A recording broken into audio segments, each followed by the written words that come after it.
Mula Pasig, tumulak sa Daraga Albay ang mga pulis para dakpin ang lalaking ito. Naglabas ang korte ng warrant of arrest laban sa suspect dahil sa 5 counts ng statutory rape. Ang kanyang biktima ay kanyang stepdaughter na 7 years old. Pagkatapos ng insidente, nagtago siya na nagtago, natuntun natin siya sa Bicol.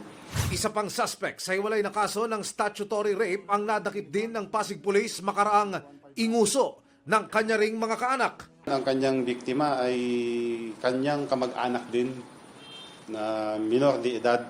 Sa pamamagitan ng pakikipagtulungan din ng pamilya, natuntun din namin ito sa pinagbuhatan. Kapwa tikom ang bibig ng mga suspect. Samantala, ang Pasig Police naglunsad ng kaliwatkan ng mga seminar sa mga barangay at homeowners association kung saan maraming naninirahan na mga OFW.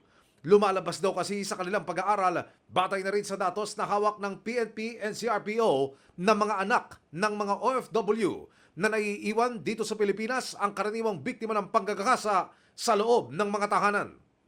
Para sa GMA Integrated News, Emil Sumangil, ang inyong saksi. Mga kapuso, maging una sa saksi. Mag-subscribe sa GMA Integrated News sa YouTube para sa iba't ibang balita.